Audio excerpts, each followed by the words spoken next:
So I've got the day off work because I was going to actually take Maggie for her dental appointment, and it didn't quite work out, so now I've got the full day off work. And so I thought I may as well make use of it. And yesterday when we were over at the Reuse It Center, I found this here for $24 out in the yard. An old plastic, or whatever it is, vinyl reusable pond shell.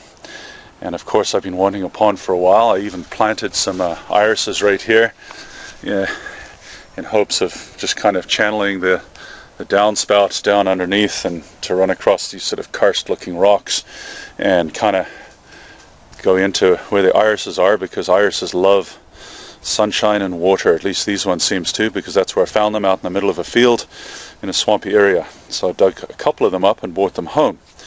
And of course I've got some of the natural rock from the area. You can have a good look at it. I like to make things look kind of natural. You even got the snail shells still in it that seem to have been in it before. So that's basically a limestone with features known as pitcairn in it.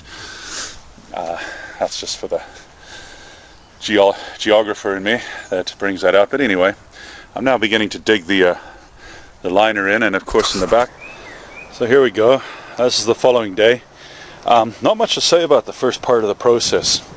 You just dig the hole, drop the liner into it, and then what I did is I used the watering can and I used the shovel.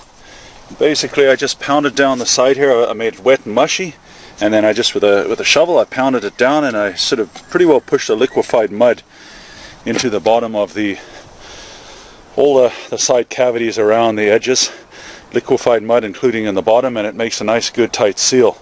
Took a while and lots of watering cans. So what we're going to do now, after a little rest here, is I'm thinking I'm going to head out. I'm going to look for some rock out in some country roads and just lay it out and make it look nice and decorative and neat, and hopefully even fill it with water before Maggie gets home from work. Who knows, I might even go and get some, what do we call them, lilies, right? So I make a habit of just sort of searching along the fence lines, and usually the farmers will clearing rocks off their soil, and they're only too happy to have you remove some. Just make sure you ask though. So I mean, you'll find some nice limestone ones amongst these, sometimes some nice rounded granite boulders. Never know what you're going to find. So here it is. I'm obviously overloading my little red car.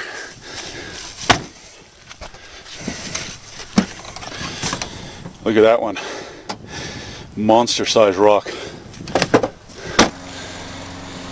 So I've got my rocks around the edges. Obviously they're hanging over just a little bit there, you can see. So in certain areas, just where it seemed logical to put the rocks, putting a bit of Jacob's ladder over here. That should fill out by next year. So now I guess all I got to do is sweep out the inside, get all the dirt that's laying around, put it in my bucket, and then I'm going to fill it with water, and just kind of watch it settle basically, right? Obviously kind of compact down, because all around the outer edges of it is pretty moist and a lot of mud, so it's just going to find its own natural position within the earth. So I'm kind of pleased with it. You know, this is stuff I dug out. I just thought it looked kind of neat. I just piled it there and I like it, right? So there's the monster one, the monster size rock that I got into my back of my car. Hope I didn't break any springs or anything. Okay, there we are. We've managed to fill it with water.